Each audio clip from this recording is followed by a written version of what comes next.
Well, I was hoping that this day wouldn't come where a win streak would have to be reignited and restarted. Disappointed that we haven't got our 21st straight win, but excited about the opportunity to start another one-game win streak.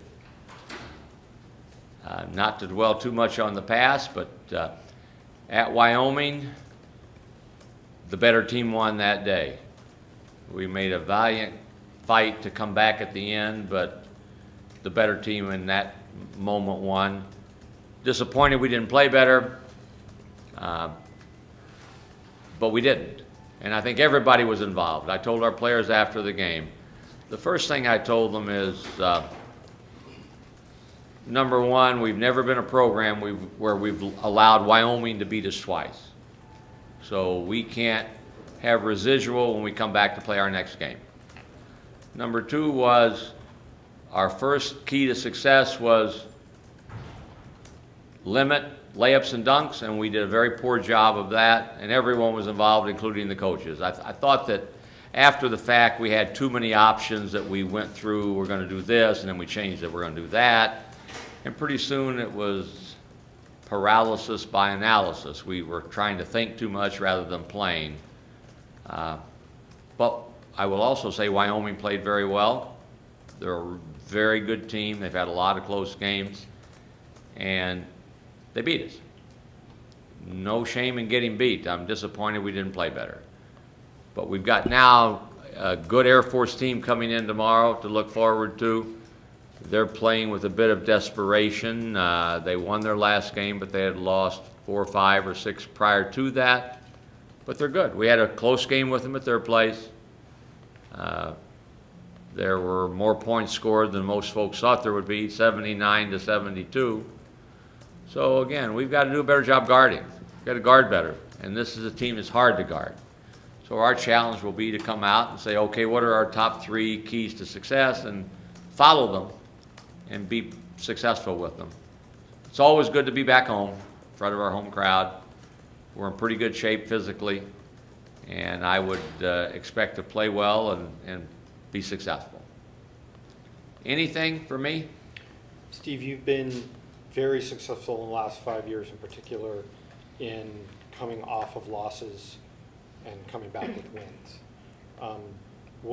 What's the key to that? I would say the key to making sure you're as prepared as you can be mentally and physically coming off a disappointment is use the old line that a good friend of mine gave to me. Forgive, but don't forget. So that's the theme. Don't forget. Don't forget what happened and why it happened. But don't dwell on it. Don't beat yourself up. And that's the sticky wicket that you have to deal with. How much do you hammer away, you didn't do this, you didn't do that, you didn't do this, without it having a little more of a lingering effect than you would want. But you have to show things that you didn't do. So we've done that. We've done it in a fashion that I think will lend itself to just what I said. Steve, can you elaborate a little bit? I mean, you said the key to the game in the last game was, one of the keys was limiting dunks and layups, and like you gave them too much in terms of the coaching. Like, what were, I guess, some of the options? Well, normally when we play, I think most people say when we get the ball on one side of the floor, we want to keep it there. We call it black. The NBA calls it downing ball screens. When they come to set aside ball screen, we want to keep it on side. We had a hard time doing that against Wyoming, the way they played. They had so many quick, hard curl cuts from one side to the other.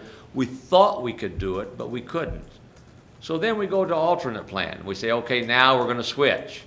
And then we went to a third plan saying, okay, now we're going to stay, and we're going to duck under or go over. And I think if I had it to do over again, I would do it differently. But there are no mulligans in what we do. And I told them, I didn't play, but I'm part of what happened. You're part of what happened. You played.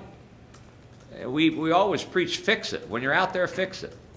And when you're playing, the next perfect game will be the first. Fix it. don't let anybody that doesn't know what we want to do know we made a mistake. Fix it. And we weren't able to fix it enough. And I think we took a hammer and instead of hitting the nail on the head, we hit a hole in the wall on a couple of things that we did as coaches, and so did the players. So did the players.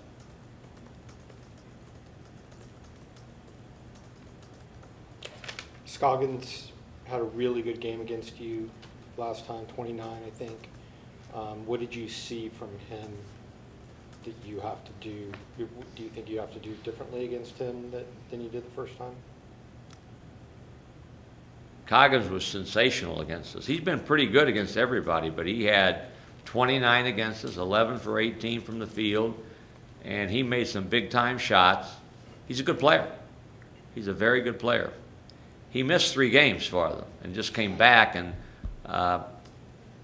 played in the Colorado State game, started in the San Jose State game. So they're better with him, and we've got to do a better job on him. Easier said than done.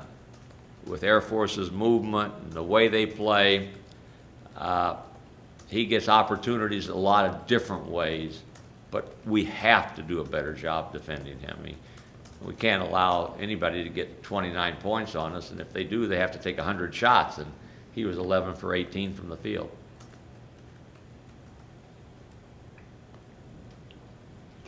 The day came that you have now lost, and we've asked you a lot of questions about the polls and what you think and all that.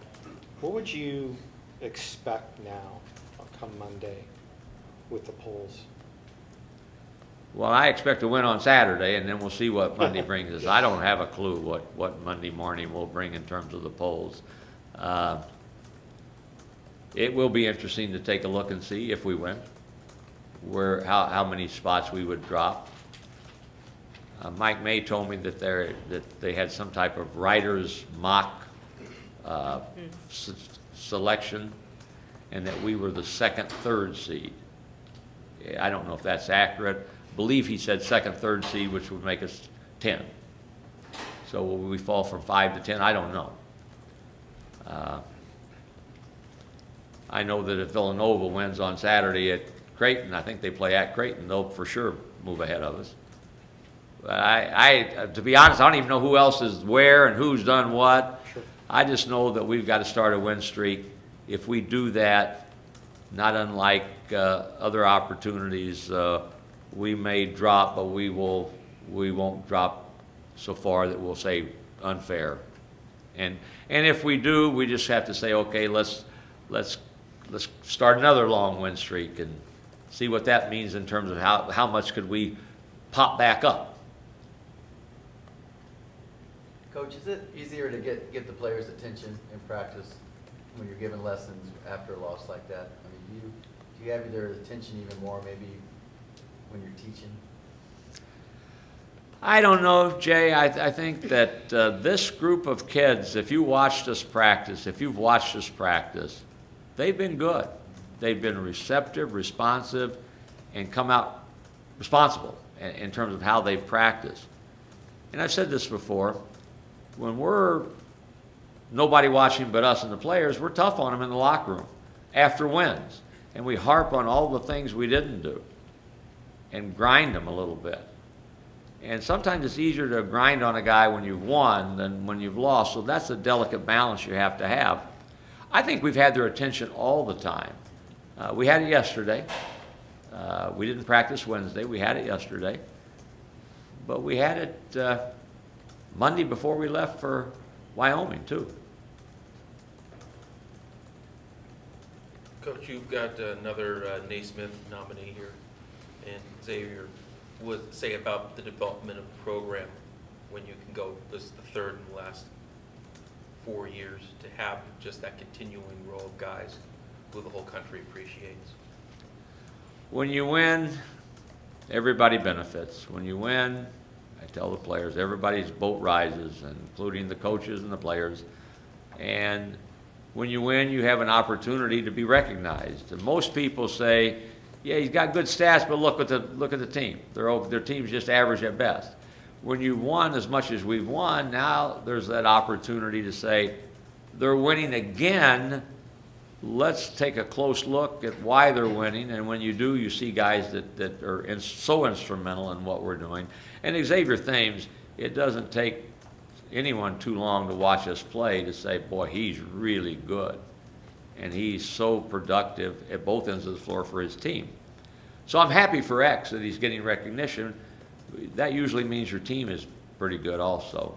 And we've had some staying power with that over the years.